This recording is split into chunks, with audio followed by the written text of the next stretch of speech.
viewers, hello students, welcome to Abhigyan Academy. So probably this is the first time that you are seeing me in this platform.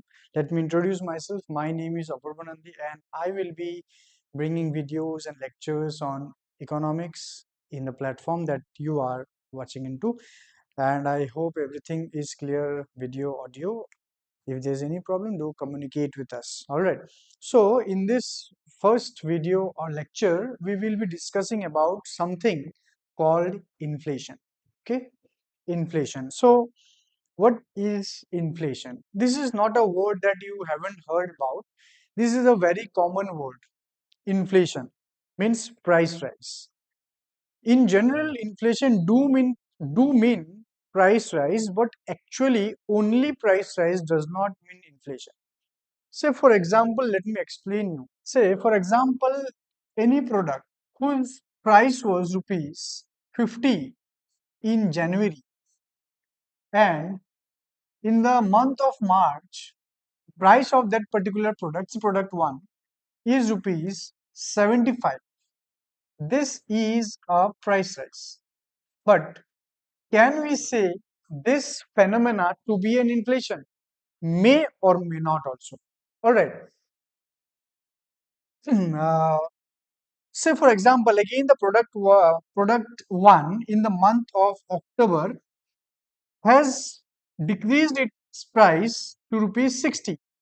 Okay, this is a price fall. Is this a phenomena of deflation? Deflation is the opposite word of inflation. Now, inflation is a price rise phenomena. I am saying inflation, it is a price rise phenomena which is actually for long term. This inflation phenomena of price rise is actually of long term.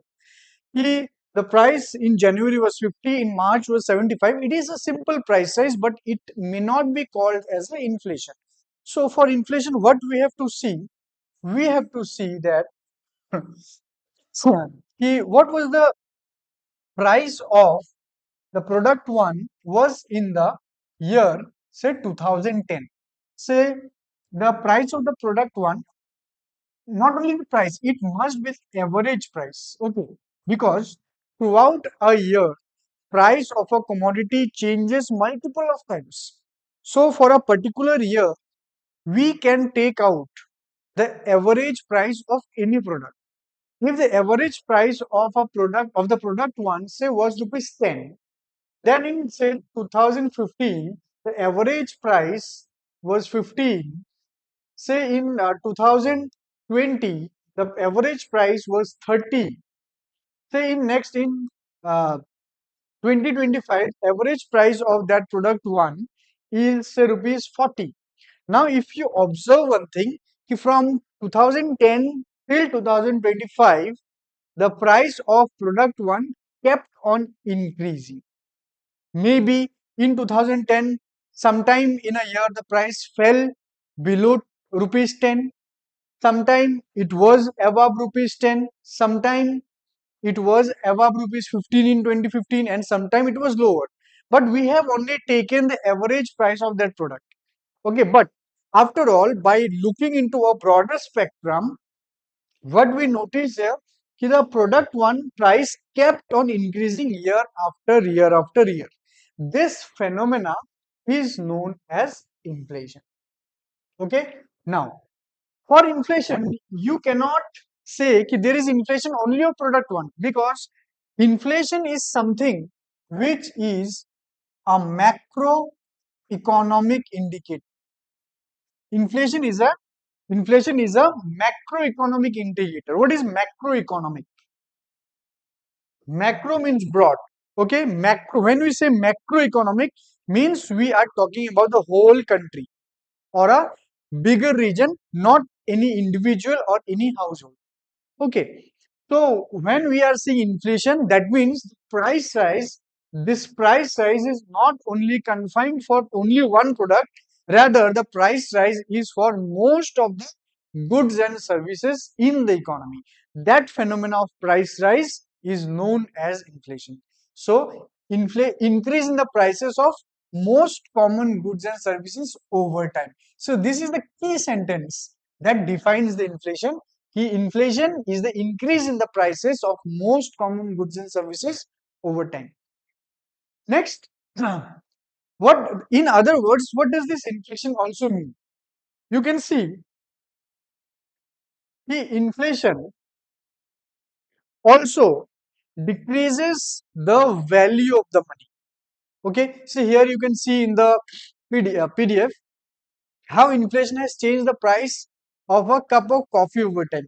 In 1970, a cup of coffee was rupees 0.25 cent, and over the time, say in it was 2022, maybe in 25, it is around $2. So over the time, the price of coffee, or not only coffee, anything, it has increased. What does it also mean? Ki, say we will not talk about dollar here, we will talk about rupee. Ki, the rupee you paid earlier used to get yourself more things, more goods and services. But the rupee that you are using now, it is giving you less thing. That means the rupee has decreased its value due to inflation. All right, we can say the currency, inflation eats up the money value. What does inflation do? Inflation, it eats up the money value. What does this money value mean? Suppose a single rupee, how much capability is to give you how much goods and services. That is the value of the money. That is the capability of the money. If a rupee is giving you more goods, that means the value of rupee is more. If the rupee is giving you less goods and services, that means the value of the rupee has decreased, and decreased due to what? Decreased due to inflation. Okay, so this is the meaning and the concept of inflation here.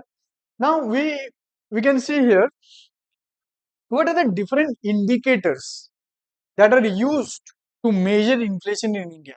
Okay, in India, inflation, sometimes you will get in newspaper news that this much certain 7% inflation is there, 1% inflation is there, 5% inflation. Then there you will find ki RBI's inflation targeting, which is plus minus 4%. What is this percentage about? So these percentages are indicator of inflation. Ki there must be some number through which we understand ki, how much is the inflation and how it is calculated. Okay, so first you can see here indicators used for measuring inflation in India. The first you can see here, there are certain level of inflation, levels of calculation. Like one is at the producer level, one is at the wholesale level, one is at the retail level. So first comes the producer, then from producer wholesaler purchases goods, and from wholesaler retailer purchases goods. So at different levels of supply, this producer, wholesaler, consumer, these are the levels of supply. So at different levels of supply, the prices are tracked, they are measured, and depending on the level, different indicators are identified. Okay, like say the for example, the producer, it is the measure of average change in the selling price over time received by domestic producers for their output. Now it is not that much important, but because it is not that much important in that sense, it is not yet used because like for example, the first you get here the producer price index. Now what is this producer price index, PPI? It is not yet used, it is proposed. We can calculate the price rise of goods at the producer level only. Then the next question arises, at which level do we currently measure inflation? Currently, we measure inflation at wholesale level and retail level. So, the most commonly used is the retail level. So, students, the calculation that we do in the wholesale level is known as wholesale price index, WPI. It is wholesale price index, WPI in short. And if you are measuring inflation at retail level or consumer level, then that is known as CPI. The full form of CPI is consumer price level. Okay, so you can see here WPI tracks prices of goods at wholesale level and CPI tracks prices of goods and services at retail level. Now you can see the difference, one difference between WPI and CPI. Here it is written that WPI tracks prices of goods. In this particular sentence, the word service has not been mentioned, but in CPI, goods and services has been mentioned. Now, if you see wholesale level at for services, there is nothing called wholesale level or retail level. Service is something which is delivered at the point where it is created. All right. You say, for example, teaching, it is a service. Medical, it is a service. Hospitality, it is a service. Till where the service is generated, is created, there it is delivered. Okay, there is no level, producer level, wholesale level, retail level. Service has only one level. So there is no wholesale for service. Now CPI, consumer level, is for goods and services. All right.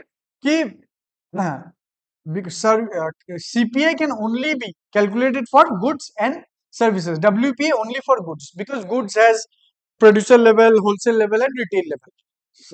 And this is the only level. Retail level is only level where services are calculated. Fine. So this is one difference. Another difference, the WPI is calculated by looking into the wholesale prices. CPI is calculated by looking into the consumer or retail prices. All right. Now, if you see the new CPI, now if you see ki RBI's target is 4%, this much inflation have to be kept. Say currently, say this much inflation is there. What does this percent? This percentage is WPI or CPI. If nothing is mentioned in anywhere, you are reading this inflation, this automatically means CPI, Consumer Price Index. Okay, this is the index, inflation index, which is used more in the economy. Okay. Now, if you see an MCQ here, ki cause of inflation, and there are four options. Ki what are the which of the following is the cause of inflation? Option A, increase in money supply. Option B, fall in production. Option C, increase in money supply and fall in production. D, none of the above. All right. If you know the answer, please do let me know. Also, uh, if you know, okay, now here it is the difference between WPI and CPI. One difference I have told, two differences I have told you. All right. Now, there are some advantages of WPI and advantages of CPI. Let's see. The first advantage of WPI is earlier availability of data. If you are going to calculate uh, inflation, wholesale comes first, then retail. If you are calculating the inflation at WPI, then you will be getting the data much earlier than the retail level. Second one, it reflects changes in production costs. In wholesale level, if the production cost changes, it will also reflect you in the wholesale level also. All right. Now, what the advantages of CPI? Advantages of CPI, it is more relevant to common people. Common people understands more. Why? Because common people relates more with the retail level rather to the wholesale level. Because in our day-to-day life, we go to a retail shop rather than a wholesale shop. All right. Next, it reflects changes in cost of living. This WPI, it reflects changes in production cost. CPI reflects changes in cost of living, means how much spending you are making. All right. Okay. See the difference between WPI, PPI, and CPI in a tabular format. The first basis is stage measured at what stage? WPI is measured at wholesale level, wholesale transactions. PPI is measured at producer level. CPI is measured at retail transactions, already discussed. This also discussed. Wholesale WPI is only for goods, PPI for both goods and services, CPI also for both goods and services. Taxes. WPI, it includes some indirect taxes, but PPI, it excludes all the indirect taxes. Okay, GST or VAT, it excludes in PPI, but CPI, like like WPI, it includes all the taxes paid. See here, three are different. WPI includes some indirect taxes, means which are paid by the producers, because producers also had to pay tax. Producers paid tax, and producers has added up the amount of tax with the goods. That will be the wholesale price. So that wholesale price is inclusive of some taxes paid by the producer. In PPA, it excludes all taxes. At the producer level, all the taxes are excluded. But in CPI, all the taxes are included, because if you see the price of any product in the bracket after MRP, it is written that inclusive of all taxes and duties. Okay, so whenever you are saying retail price, that means that you have paid the price along with the taxes. Hence, it includes all taxes paid by the consumers. Next, for the weight, WPI, it is based on the net credit value, PPI based on the supply, and CPI is based on the consumer spending. All right. Next, multiple counting may have double counting due to intermediate sales. Okay, what does this mean? May have double counting means a particular intermediate sale means sometimes say some goods are at the wholesale level, but that goods is manufactured by certain raw materials which are also at the wholesale level. That means if you are calculating the raw material price change, also you are calculating that final goods which is at the wholesale level. That means you are also taking the raw material, you are also taking final goods. That means the raw material would be taken two times. That is double counting. PPA, there will be no double counting, and CPA also there will be no double counting, because we only focus on only one final product rather than two or three final products. Now, let's see the biasness. WPI overestimates inflation due to changing consumption patterns. PPI, more accurate reflection of producer cost. CPI, more accurate reflection of consumer spending. So, which is more relevant, it is the CPI or PPI. Okay, so our India is now more focused on CPI, but PPI is also been proposed. Maybe the day or other, PPI will also be used as a major indicator for inflation. So these are some certain points that I have discussed with you in this particular video.